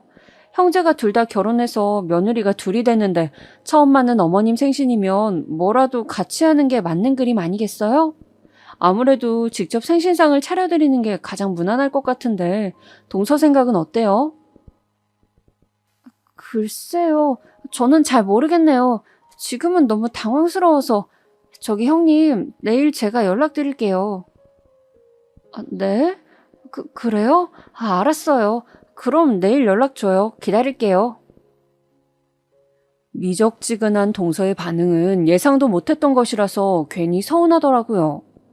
싱숭생숭한 마음을 안고 있었는데 다음날 동서에게서 온 연락을 받고 제가 그만 깜짝 놀라고 말았습니다. 형님, 저는 그냥 어머님 생신날 찾아뵙지 않으려고요. 그게 무슨 소리예요? 혹시 그날 무슨 다른 일이라도 있어요? 그게요. 제가 오늘 어머님께 전화드려서 생신날에 가서 제가 직접 생신상을 차려드리길 원하시냐고 여쭤봤는데요. 거기까지 듣고 정말 머리가 지끈거렸습니다. 속으로는 얘 뭐지? 하는 생각만이 들고 있었죠. 그런데 번거롭게 그럴 필요 없다. 안 와도 된다고 하시더라고요. 그래서 저는 안 가려고요. 생신날 당일에는 형님만 가시면 될 것 같아요. 저는 다음번에 시댁에 갈 일 있을 때 겸사겸사해서 어머님 뵙겠습니다. 그걸 여쭤본 것도 놀랍지만 시어머니의 말씀을 고지고대로 해석하는 동서의 태도가 더욱 놀라웠어요. 제가 설득을 해볼까 하다가 동서가 아무래도 가기 싫어하는 눈치 같아서 관두었습니다. 혹시 시어머니가 아닌 제 쪽이 불편한 걸 수도 있잖아요. 시어머니 생신날이 평일이었지만 남편은 퇴근하자마자 시댁으로 향했고요. 저는 그보다 2시간 먼저 시댁에 가서 시부모님이랑 시간을 보내고 미리 준비해온 음식들로 상을 차리고 나머지 조리를 마치고 나서 남편이 왔을 때 같이 생신 파티 열어드렸습니다. 남편이 사온 시어머니께서 가장 좋아하는 고구마 케이크에 붙인 생일 촛불을 끄던 순간이었죠. 촛불을 후 불어서 끄신 시어머니께서 작은 목소리로 이런 소망을 말씀하시더라고요. 평생 어딘가 독특한 구석이 있었고 자기 부모 말을 더럽게 안 들어먹었던 우리 작은 아들, 자기 같은 며느리를 저희 집안에 데려왔습니다. 앞으로 제발 작은 아들이며 작은 며느리며 사람 노릇하면서 자기 앞가림 좀 하게 해주세요. 내가 이렇게 빕니다. 그 작은 음성에서는 간절함과 더불어서 어딘가 자포자기의 심정이 묻어나왔습니다. 저는 결혼하기 전까지는 시동생이 제 남편과 굉장히 다른 유형의 사람이라는 점에 신경을 안 썼더랍니다. 형제끼리 워낙 안 친밀했으며 저랑 시동생의 접점도 없었으니까요. 하지만 제가 결혼하자마자 저의 예쁜 친구를 소개시켜달라면서 끈질기게 굴었던 것을 시작으로 후딱 해치운 결혼을 통해 저로 하여금 만만치 않은 동서를 얻어다 줄 줄이야. 결혼 전까지는 이렇게 되리라고는 상상도 못했습니다. 시부모님이랑 남편 모두 시동생의 일이라면 깊이 관여하지 않으려는 이유가 있었다는 것을 여실히 깨닫게 되었죠. 동서가 경우 없이 군 것보다도 근본적인 문제는 시동생이 중간에서 대처를 잘 못한다는 것이었으니까요. 시어머니의 생신 이후에 발생했던 시댁의 다음 행사 때 동서는 불참 의사를 밝히며 저에게 돈만 보내왔습니다.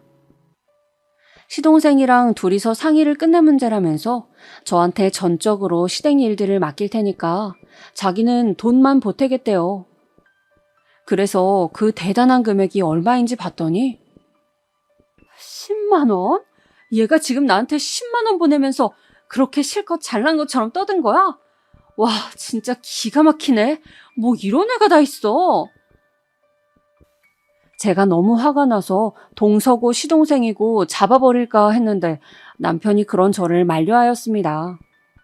자기 동생 자기가 잘 아는데 보통의 상식을 잣대로 평가할 수 없는 놈이라면서 그냥 두래요. 어렸을 때부터 불효자의 기질을 보였다면서 말입니다. 부창부수라고 동서도 아마 똑같은 인간일 테니 아예 상대를 하지 않는 게 정신건강에 이롭다면서 남편이 저를 설득하였어요. 듣고 보니 남편의 말이 일리가 있는 것 같아서 따르기로 했습니다.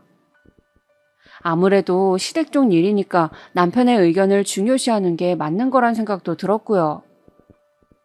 동서는 결혼해서 처음 맞는 명절에도 시댁에 느릿하게 등장해서 대충 설거지 2차례만 하는 것으로 자기의 몫을 끝냈습니다.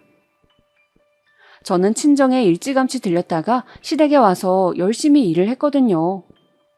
시댁 친척들하고 모여서 여러 가지 음식도 만들고 대화도 나누고 그랬죠. 그런데 시동생네가 온다고 했던 때가 지나도 모습을 안 비추는 거예요. 한참 뒤에 나타났는데 시동생이 하는 말이 명절이라서 모처럼 영화관에서 영화를 관람하고 오느라 늦었다는 겁니다.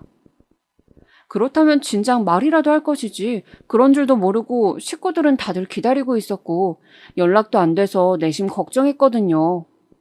그런데 영화 보느라고 휴대폰들을 무음으로 해두었대요. 제가 기다렸던 영화가 마침 이번에 개봉을 해서요. 그래서 제가 오늘 꼭 보고 싶다고 했어요. 잔소리 따위는 조금도 듣기 싫다는 표정으로 동서가 퉁명스럽게 말을 했습니다. 시댁 식구들 일동은 얼이 빠져버렸죠. 잠시 후에 둘만 있을 때 제가 동서한테 한마디 했어요. 동서, 영화는 어제도 볼 수 있었던 거 아니에요? 왜 명절 당일날 이러는 거예요? 그리고 어제도 얼굴 안 비쳤다면서요. 기본 예의를 이렇게 밥 말아먹는 경우가 어디 있냐고요. 제가 영화를 명절 당일에 보든 말든 형님이 무슨 상관이세요? 그리고 명절에 이틀이고 3일이고 제가 다 시댁에 와야 하나요? 오늘만 왔으면 됐죠. 아니, 제 말은 어차피 동서는 친정도 없어서 따로 갈 데도 없는데 일정을 꼭 이렇게 했어야 했냐는 말이에요. 제 말이 끝나기가 무섭게 동서가 몸을 휙 돌리더니 휴대폰이랑 겉옷을 챙기더라고요. 저는 황당해서 그 모습을 바라보고 있었고 동서가 집 밖으로 나가버리니까는 모두가 어리둥절했습니다. 뒤늦게 동서가 사라진 걸 알게 된 시동생이 귀찮다는 얼굴로 집 밖으로 따라 나갔다가 나중에 돌아와서는 저에게 삿대질을 하면서 화를 냈습니다. 형수님, 말씀 그렇게 하시는 거 아니죠? 네? 갑자기 저한테 왜 이러세요? 시침이 떼지 마세요. 제 와이프한테 형수님이 뭐라고 그러셨어요? 명절에 갈 친정집도 없는 주제에 까불지 말라고 하셨다면서요. 저는 그런 식으로 말을 한 적이 없건만 동서가 이상하게 와전을 시켜놨더라고요.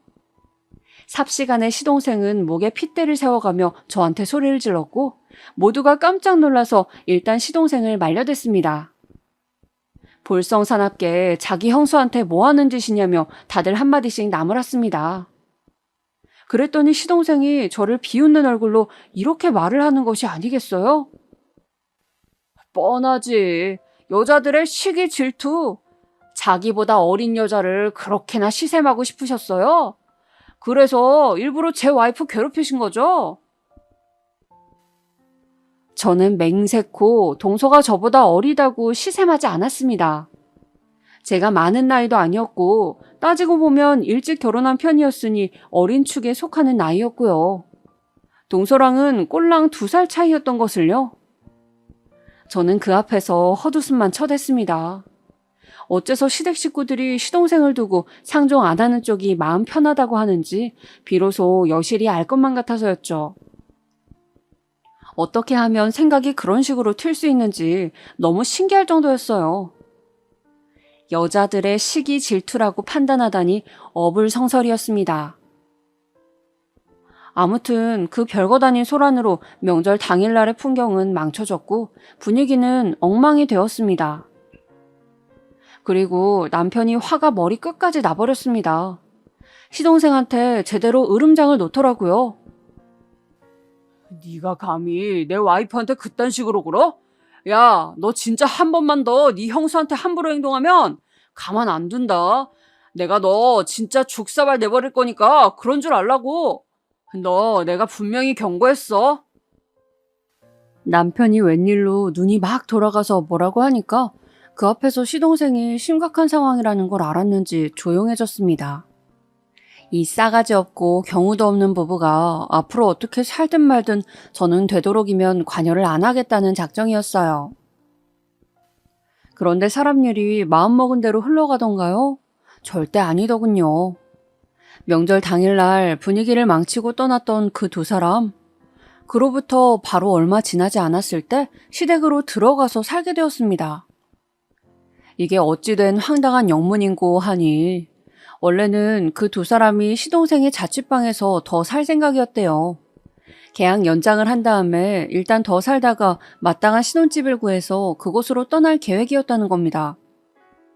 그런데 그 집주인이 다른 세입자를 받고 싶다면서 계약 만료가 되면 나가라고 통보를 해왔다네요. 아니 그런데 다른 집을 새로 구하는 게 아니라 왜 아버님 어머님 댁으로 들어가서 산다는 거야? 또 무슨 사정이라도 얽힌 거야? 아니면 혹시 2분께서 댁으로 들어와 살라고 그렇게 말씀을 하신 건가? 제가 영문을 몰라서 남편에게 묻자 남편은 깊은 한숨을 내쉬었습니다. 그 반응에서 벌써 심상치 않은 내막이 깃들어 있음을 직감할 수 있었죠. 새로 집을 구하기에는 돈이 없대. 뭐? 사지 멀쩡한 젊은 사람 둘이 살면서 어떻게 돈이 그 정도까지 없을 수가 있어? 재수 씨의 카드 빚을 갚느라고 돈이 좀 나갔다나 봐. 동서한테 카드 빚이 있었다고? 그런데 동서가 딱 봐도 돈 나갈 구석이 없어 보이는데 웬 카드 빚이 그렇게 있었을까? 자세한 건 말을 안 해주던데 내가 눈치로 때려 맞추기로는 재수 씨가 괜히 좀 사치를 부렸나 봐. 결혼하고 나서 이것저것 사들인 모양이야. 그래? 우리도 그 집에 가봐서 알잖아. 그 집에 꾸밀 구석이 뭐 그렇게나 있다고 동서가 물건들을 샀나 모르겠네. 내 생각에는 그게 아니라 명품을 산 것 같아. 명품 가방, 명품 화장품, 명품 옷 이런 거 있지? 그런 걸 재수 씨가 카드로 긁은 것 같더라고. 뭐? 미쳤어, 미쳤어. 아니, 어쩐지 저번에 봤을 때 동서가 가방은 안 가져오고 자기 지갑만 들고 있던데 그거 보니까 명품이더라고. 지갑은 명품이라도 크게 안 비싸니까 그러려니 했는데 다른 것들도 같이 샀다면 그건 문제지. 지갑 브랜드를 보니까 대략 80만 원은 줬겠구만. 그런 브랜드로 가방을 사자면 하나에 500만 원은 우습게 넘기는 금액인데 몇 개만 질러도 수천만 원 단위야. 어휴, 그러니까 큰일이 난 거지. 구매 가격은 비싼데 중고로 되팔려니까 말도 안 되는 적은 금액이 나온다는 등 그런 얘기가 들려온 걸로 봐서는 재수 씨가 명품을 여러 개 사들였다가 사달이 난 건 아무래도 맞아.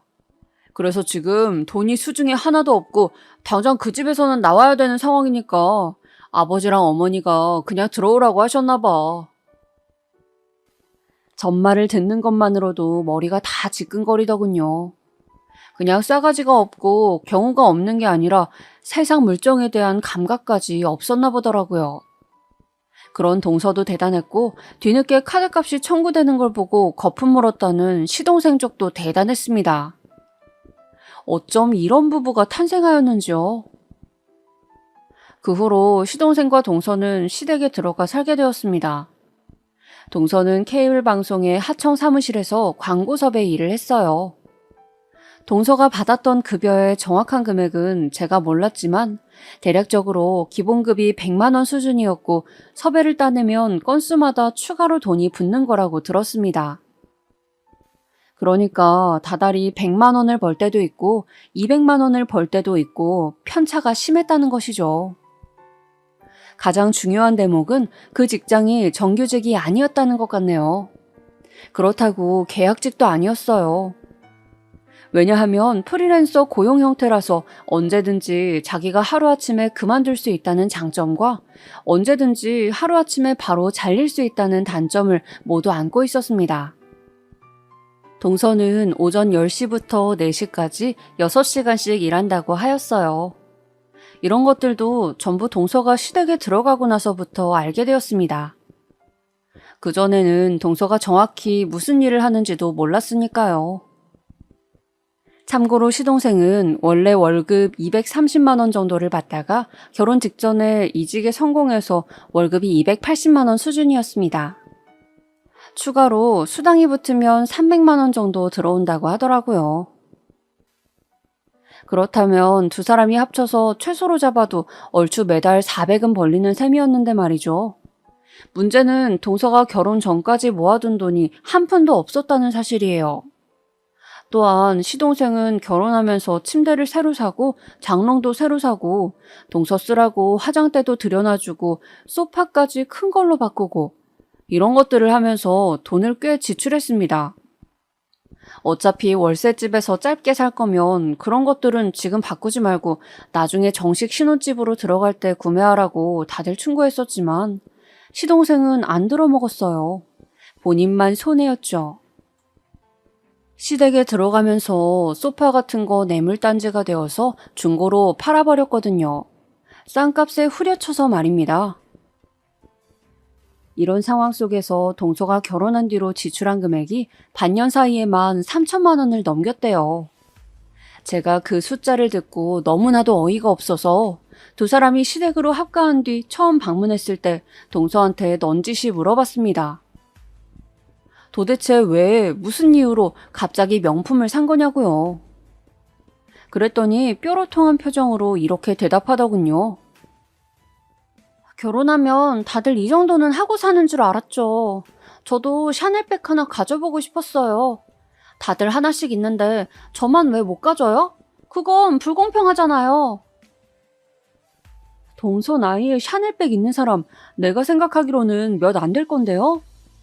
나는 동서를 생각하고 존중해서 말을 안 놓는 것뿐이지 동서는 나의 손 아랫사람일 뿐더러 나이가 상당히 어린 편이에요. 그 나이에 뭘 그렇게 사치를 하고 싶어 한 거예요?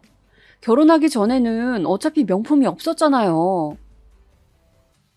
그러니까 결혼하고 나서는 갖고 싶었던 거죠. 형님은 명품 가방 있으시잖아요. 그건 내가 산 게 아니라 결혼 선물로 받은 거예요. 저는 아무도 명품 가방을 저한테 선물로 안 주던데요. 그래서 결혼한 기념으로 제가 저한테 선물해 준 거예요. 아주 또박또박 말을 해대는데 도저히 길게 상대하고 싶지가 않더라고요. 시댁에 딱 오자마자 어딘가 어두워 보이는 시부모님의 표정을 보고 나서 제가 동서한테 한마디 잔소리는 해놔야겠다 싶어서 대화를 청한 것이었는데 동서는 나를 세운 채 저에게 묘한 벽을 쳐댔습니다. 아버님하고 어머님께는 정말 죄송하지만 솔직히 말해서 나는 동서를 상대하고 싶지도 않아. 그런데 앞으로 동서네한테 일이 생기면 결국은 우리 부부한테도 불똥이 튀는 구조가 될 텐데 정말 막막하네. 얼른 정신을 차리고 마음가짐을 좀 달리했으면 좋겠는데. 동서만 생각하면 한숨이 저절로 흘러나왔습니다. 시댁에 들어가서 살게 된 이후로 시동생과 동서는 뭔가 사이도 안 좋아진 것 같았어요. 전화통화를 할 때마다 시어머니께서 여러모로 속상해 하시더라고요. 그러던 어느 날이었습니다. 전화가 오길래 휴대폰 화면을 확인해 봤더니 발신자가 시동생인 거예요. 시각이 그때가 밤 10시도 훌쩍 넘은 때였거든요. 남편 몰래 베란다에 나가서 전화를 받아봤습니다. 혹시 형제간의 우애가 더욱 상할까봐 염려가 되었거든요. 받아보니까 시동생이 단박에 술에 취한 목소리를 내더군요. 저는 형수님이 너무나도 원망스럽습니다. 그러더니 제가 원망스럽다고 했어요. 제가 많이 밉고 본인이 불행한 일상을 지금 살고 있는 것에 원인 제공을 한 사람이 바로 저라고 했습니다. 너무 어이가 없고 갑작스럽기도 해서 제가 도대체 무슨 잘못을 했냐고 시동생한테 물어봤죠. 그랬더니만 돌아온 답변이 제가 형수님 때문에 아무 여자나 급하게 만나서 결혼했잖아요. 예? 형수님이 그때 그 예쁜 친구만 소개시켜줬어도 제가 지금 이렇게까지 힘들게 살진 않았습니다. 와, 이런 세상에나. 시동생은 제 결혼식장에서 봤던 저의 친구를 아직도 입에 올리고 있었던 것입니다. 저한테 그 친구는 지금 뭐 하고 지내냐고 물어오는 것에서 시동생이 농담을 하고 있던 게 아니라는 걸 알 수 있었어요. 그때 결혼식장에서 딱 한 번 본 것 가지고 병적으로 집착하는 게 이상했습니다. 이러니까 다들 시동생이 이상한 기질이 있고 특이하다고 여기는 것이었죠. 제 친구 걔요. 지금 남자친구 있어요. 결혼할 사이라고 들었어요. 저는 지금 농담하는 것도 거짓말하는 것도 아니에요. 정말이에요. 그러니까 걔는 잊으세요. 어차피 될 인연도 아니었잖아요. 형수님, 그렇게 쉽게 말씀하시는 거 아닙니다. 제가 그때 그 예쁜 친구를 만나나 봤으면 억울하지는 않았고 이렇게 한이 되지는 않았을 텐데요. 따로 만나보질 못했으니 제가 두고두고 아쉬워서 미쳐버릴 것 같습니다. 이미 버스는 떠나갔다는 표현도 안 맞았어요. 이거는 떡줄 사람은 생각도 안 했다는 표현이 정확했습니다. 시동생 혼자서 북치고 장구치고 있었던 것이죠. 시동생의 뒤끝이 생각보다 심각하다는 감상을 저는 품게 되었고 내심 동서와의 관계가 점점 어그러지는 건 아닐까. 시동생이 너무 독특한 사람이고 동서는 만만치 않은 성격의 소유자였으니 두 사람이 융합되는 그림을 그리기란 어려웠습니다. 나쁜 예감은 언제나 들어맞는다는 상투적인 말이 있죠. 딱 그대로였어요. 저희 부부가 아이를 키우면서 보통의 가정이 성장해가는 모습으로 시부모님을 기쁘게 만들었다면 시동생 부부는 뭐 하나 괜찮은 구석이 없는 모습으로 시부모님을 골치 아프게 만들었습니다. 부부 사이라도 한 쌍의 인꼬 같았다면 차라리 괜찮았을 거라고 시부모님이 말씀하셨어요. 두 사람의 관계도 별로이니까 시부모님께서는 갈수록 탐탁지 않아지셨던 겁니다. 설상가상으로 시동생의 회사에 일이 생겨서 한창 바쁘고 정신없이 시동생이 바깥 생활을 할 때 동서는 직장을 잃었습니다. 처음에는 갑작스럽게 잘린 줄로만 알았는데 듣고 보니까 그게 아니라 동서가 자기 팀의 상사랑 싸우고서 홧김에 일을 그만둔 것 같더라고요. 내가 걔 때문에 진짜 못 산다, 못 살아. 둘이 썩어져서 지들끼리 지지고 볶고 살든지 아무렇게나 두고 싶다가도 그래도 내 아들 어떻게든 건사를 해야 하는데 작은 며느리만 없어도 한결 나을 것 같은데 내가 자꾸 이런 모난 생각을 하게 되네. 내 눈에는 걔가 어여뻐 보이는 구석이 단 한 개도 없다. 시어머니께서 저에게 이런 하소연을 하실 때 저는 차마 뭐라고 드릴 말씀이 없었습니다. 제가 함부로 무슨 말을 얹을 수가 있었겠나요? 시동생은 나는 힘들게 일하는데 너는 집에서 놀아? 이 생각으로 동서의 존재를 짜증스럽게 여기기 시작하였습니다. 그런 때의 동서는 다시 일자리 구하기도 귀찮고 힘든데 내가 시집살이까지 해야 돼? 라는 생각으로 속에 불만을 품고 있었죠. 시부모님께서 동서에게 과한 시집살이를 시킨 건 아니었던 것 같아요. 사실 이건 시부모님의 주장이기 때문에 저는 어디까지가 진실인지는 알지 못합니다만 정황상 동서가 고된 시집살이를 당했던 것 같지는 않네요. 하지만 어쨌든 간에 직장을 잃은 뒤론 시부모님의 수발을 들면서 시댁에서 이것저것 오만 집안일을 동서가 하게 된 것은 분명한 사실입니다. 저도 시댁에 들렀을 때 그런 기류를 느끼기도 하였고요. 특히 시어머니께서 동서를 바라보는 시선이 결코 곱지 않으셨습니다. 마치 고슴도치처럼 늘 나를 세우고 지냈던 동서는 그런 어머니의 날카로운 시선에 찔려가면서 자신의 가시를 잃고 있었습니다. 요컨대 점차 주눅들어 보였다는 것이에요. 자기 친정도 없고 딱히 마음 터놓고 지내는 친구도 없다고 그러고 현실 파악도 못하고 카드빚 냈다가 시댁에 들어오게 되었고 직장 잃은 후에 시어머니 아래에서 눈칫밥을 먹는 상황이었으니 그 위치에서라면 누구라도 주눅들 수밖에 없었을 거예요. 이럴 때는 그냥 어머님 편을 들어야 하는 건지 숱한 잘못을 저지르긴 했어도 외로워 보이는 동서 편에 서야 하는 것인지 정말이지 난감하네. 저는 그 가운데서 이러지도 저러지도 못하면서 지냈습니다. 분위기가 안 좋아지면 저희 어린 아들을 이용해서 애써 공기도 바꿔보고 그랬어요. 제가 본 것은 극히 단면이었을 뿐 그 안을 들여다보면 더한 속사정들이 분명 있었을 것입니다. 그러니까 제가 그 엄청난 장면을 목격하게 된 것이었겠죠. 이 장면을 제가 목격하지 않았다면 그리고 만약에 모른 척을 하였다면 상황이 끝내 달라졌을지 어땠을지 저는 이런 고민 속에서 괴로움을 앓고 있네요. 그 장면은 바로 제가 시댁에 여느 때처럼 방문하였을 때 보게 되었습니다. 거실에서 넓게 상을 펴놓고 TV를 보면서 다들 백숙을 뜯어먹는 자리였죠. 그런데 시어머니께서 자꾸 동서한테 심부름을 시키시더라고요. 가서 물 한 컵 찬 걸로다가 새로 떠와. 냉장고에서 오이지통 꺼내와라. 후식으로 저번에 먹고 남은 포도를 먹을까 하는데 그거 얼마나 남아있나? 네가 지금 가서 보고 와라. 시어머니께서 동서한테 자꾸 이것저것 주문을 하셔서 식사를 하다가 한번 자리를 일어날까 말까 하는 게 정상이거늘 동서는 제가 횟수를 센 것만 해도 5번을 일어나서 부엌에 들락날락 하였습니다. 그런데 시아버지와 시동생은 이것을 아무렇지 않게 여기면서 너무나도 자연스럽게 그냥 있는 거예요. 남편은 저희 아들 밥을 먹이고 챙기느라 정신이 없었고요. 저만 그 모습을 심각하게 받아들였습니다. 무엇보다 시어머니께서 자꾸 퉁명스레 명령조로 말씀을 하셨고 그걸 따르는 동서의 표정은 그늘져 보였거든요.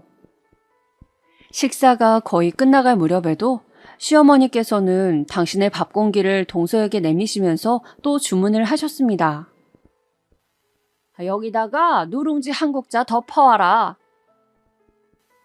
그러자 동서가 대답 한마디 없이 입을 꾹 담은 모양새로 그 밥 공기를 들고 자리에서 일어났습니다. 부엌으로 향하는 그 뒷모습이 왠지 측은해 보여서 저는 자리에서 일어나 그 뒤를 조용히 따라갔어요. 뒷정리 다 마치고 근처에 카페나 같이 가자고 그래 볼까? 이런 생각이나 하면서 동서를 따라갔는데 바로 그 순간에 봐선 안 될 장면을 목격하고 만 것입니다. 냄비에서 누룽지를 한 국자 퍼낸 동서가 갑자기 가래침을 그 안에다가 뱉더니 수저로 비벼서 안으로다가 가래침을 감추더라고요.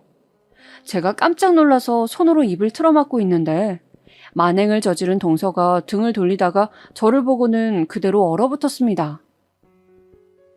형님, 언제부터 거기에 계셨어요? 동서 지금 미쳤어? 무슨 짓을 저지른 줄 알아? 확 반말이 튀어나갔어요. 그리고 동서는 제가 다 봤다는 걸 알자마자 안색이 창백해지더니 바로 싱크대에 그 누룽지를 획 쏟아버렸습니다. 그리고는 얼른 새 밥 공기를 꺼내서 거기에다가 누룽지를 새로 푸더라고요. 국자를 쥔 손이 덜덜 떨리는 것을 보곤 동서가 많이 동요하고 있음을 알았습니다. 형님, 이따가 얘기해요. 제발 지금은 입을 다물어 주세요. 제가 부탁드릴게요. 저를 지나치면서 동서가 빠르게 중얼거렸습니다. 저는 수심이 깊은 얼굴이 되어서 동서를 따라 다시 자리로 돌아왔죠. 제가 한숨을 쉬니까 남편이 왜 그러냐고 물어왔는데 그 모습에도 동서가 크게 움찔하면서 제 눈치를 살폈습니다. 그 눈빛이 정말 간절하더라고요. 아무 일도 아니라고 하고선 우선 식사를 마쳤어요. 뒷정리를 하는 동안 저랑 동서는 서로 눈도 안 마주쳤습니다. 그리고 다들 거실에서 TV를 보면서 과일을 먹을 때 저랑 동서랑 부엌 다용도실로 가서 조용히 대화를 나눴습니다. 동서, 솔직히 말해봐. 이번에 처음 그런 거 아니지? 내 생각에는 이번이 절대 처음일 리가 없거든. 아무리 어머님이 얄궂게 구신다고 하여도 어떻게 사람 먹는 음식에다가 그런 장난을 칠 수가 있지?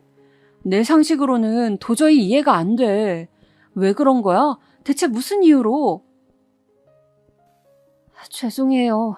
오늘 아침에 어머님으로부터 잔소리를 들었더니 그게 계속 화가 남아있었어요.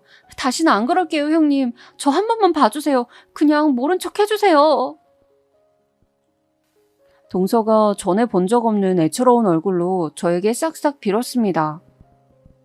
그런데 저는 가래침을 뱉어서 싹싹 비벼 숨기던 그 장면이 너무 충격적으로 남아있었어요. 그래서 동서에게 아무런 확답도 주지 않고 그냥 먼저 자리를 피해버렸습니다.